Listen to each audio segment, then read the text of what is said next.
We are coming to an end of an era, and whether you love them or hate them, the sequel trilogy and the Skywalker saga's end is upon us. That means one thing: it's time for a recap. This recap is a little different, to say the least, to my previous ones, as the goal is to spend about a minute on each movie, which does not happen at all. Side note, this took forever to do, so forgive me for purposely missing things out, such as Obi Wan's iconic one-liners.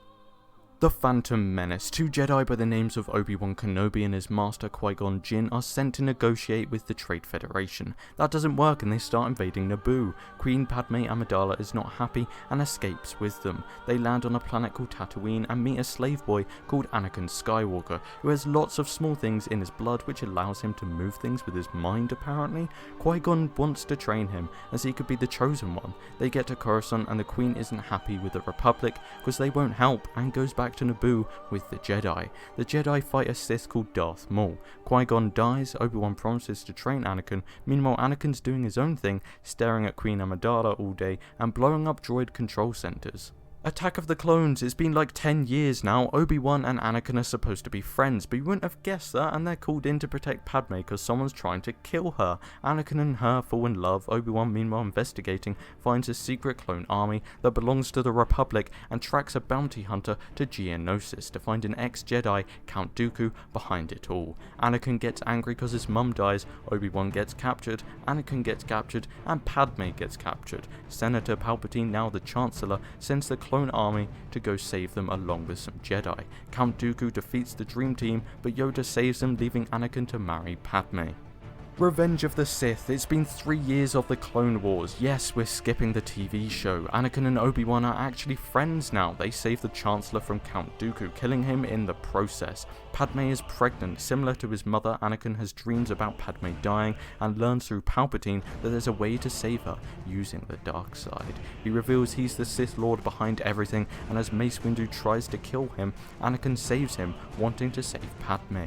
Order 66 happens, meaning all clones kill the Jedi. Obi-Wan and Yoda survive, heading to the Jedi Temple, finding out Anakin killed everyone there. Yoda confronts now Emperor Palpatine, but fails and so goes into exile. Obi-Wan defeats Anakin but doesn't finish the job, the silly bugger. He finds out Padme's pregnant and in her death, twins are born, Luke and Leia.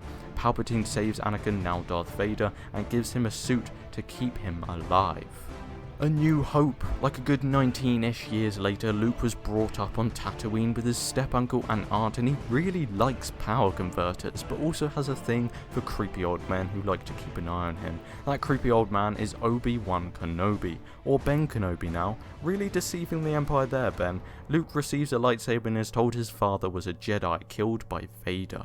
Leia, who was brought up with Senator Bail Organa, has the plans to a big super weapon called the Death Star, and puts them into a droid who finds Obi-Wan.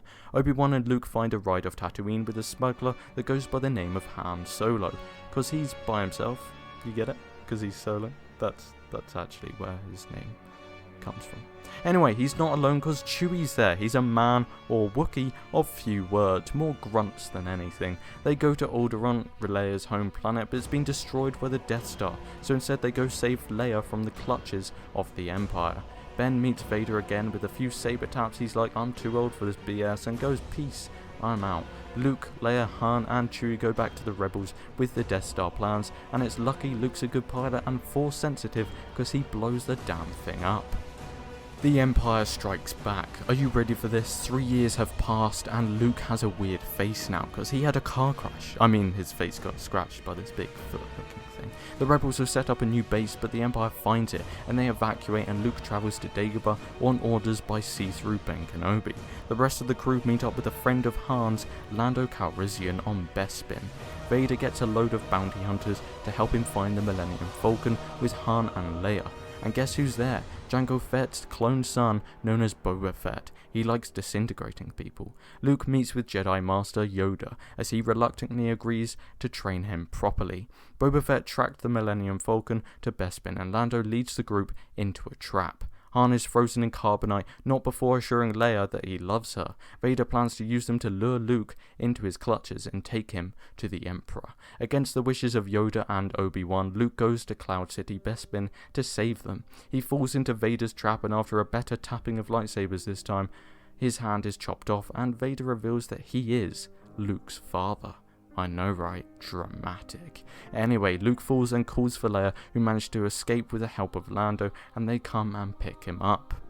Return of the Jedi. Luke's gone all emo on us with his new hand. He thinks he's cool and finds himself in Crime Lord Jabba the Hutt's lair. This is where Han was taken. Leia tries to free Han but is captured and enslaved. Luke is also captured but manages to escape with the now unfrozen yet currently blind Han, knocking Boba Fett into a sarlacc pit whereby he might still be alive. Luke has a green lightsaber now, and he shows he's very good at intimidating people with his foot, so much so that they knock themselves away. He once again splits with the group to go and finish his training with Yoda, but like Obi-Wan, he's like, nah, F this, I'm done. Meanwhile, Obi-Wan reveals to Luke that Leia is his sister. The rebels learn that the Empire has been building another Death Star, and the station is protected by an energy shield, meaning they must destroy the generator on the forest moon of Endor. Ewoks help the rebels do this. Meanwhile, Luke surrenders to Imperial troops and is taken to the Emperor, whereby he reveals the Death Star is fully operational and this is all a trap. They try to turn Luke to the dark side, eventually fighting Vader once again, this time besting him using his anger. He does not kill him but realizes how alike they are after seeing his robotic hand. Palpatine using Force lightning tortures Luke until Vader, wanting to save his son, chucks the Emperor down a reactor shaft nearby. The Death Star explodes due to Lando leading a bunch of rebel ships into the core, destroying the main reactor. Luke makes his way off just in time, burning his father's body after he suffers a fatal dosage of Force lightning. They have won, and Obi-Wan, Yoda and Anakin all look on as Force ghosts. The Force Awakens. Oh, we're not done yet. 30 years have passed. The First Order have risen from the fall of the Galactic Empire, seeking to destroy the New Republic.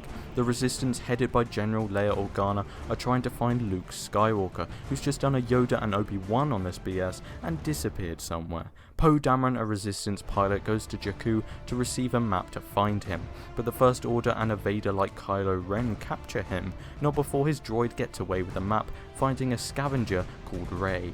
Yay, Rey! We all love Rey. Isn't Rey great? I bet Rey is great. We should learn more about Rey. Rey has a star thing. Moving on. Finn is a stormtrooper, but he ain't about that killing life unless it's stormtroopers. He feels no remorse about killing stormtroopers because they don't count as people. Remember that. Finn helps Poe escape and they crash on Jakku. Finn and Rey, we love Rey, find each other and escape together with the droid when the First Order comes after them. They find Han. The First Order, turns out, have turned an entire planet into a Death Star-like weapon called Starkiller Base. Someone's overcompensating, am I right? Just ripping off Shrek now. Supreme Leader Snoke is the leader, who's all scarry and tall and stuff, revealing to us that Han Solo is Kylo Ren's father. Han explains to Rey, we love Rey, that Luke exiled himself after an apprentice betrayed the Order, destroying the temple and killing all the remaining Jedi once again. Cantina owner Maz Kanata has Luke's old blue lightsaber and offers it to Rey, we love Rey, after she is called to it. Rey, we love Rey, is captured by Kylo Ren. Han and Leia have a reunion and the Resistance set about saving Rey, we love Rey, and destroying the Starkiller Base. Kylo kills Han in a bid to properly turn to the dark side and gets injured by Chewie, who shoots at him in rage. Because of this injury, and it's because of this injury guys, Rey, we love Rey, is able to best Kylo in combat. The final scene shows Rey, we love Rey, finding Luke after the map is complete. The Last Jedi. Do you want me to recap this one? Really? Luke doesn't want a part in the fight. Rey wants to be trained. He's like, alright then. Rey's like, hey, I'm starting to like black. And Luke's like, hey oh, no emo phases allowed. I tried it. It's a bad idea. Not a good look. Meanwhile, the Resistance are on board a few ships, being chased by the First Order. Poe likes a good old yo mama joke and also likes disobeying orders, as he and Finn find a way to stop the First Order from tracking them. But it fails. Leia's seen Mary Poppins recently and wanted a piece of the action, whilst Kylo and Rey, we love Rey, start to make Force connections. Luke explains to her that he went to kill Kylo after seeing the impending emo phase, but immediately regretted his decision, but like the moody teenager he was, Kylo was like, "What you doing in my room, mate?" and burnt the Jedi Temple down. Rey, we love Rey, goes to the First Order to meet Kylo and Snoke. Snoke mocks her and asks Kylo to kill her, but in a sudden turn of events, Kylo Ren kills Snoke. Ooh, the drama. Rey, we love Rey, has a falling out with Kylo and goes to save the Resistance, who have been cornered on a salty red planet. But don't worry, Luke's here to save the day, but it's not actually Luke, it's just a Force projection, which I don't understand why people complain about, because we never saw Force lightning before Sidious unveiled it, and Yoda did in Rebels, so take that, Last Jedi haters. Anyway guys, thanks so much for watching. All I have to say is sorry, I don't even know what this recap is. It doesn't even count as a recap. I just slowly went slightly insane putting this all together, but hey, if it does well, this is my channel now. Oh dear.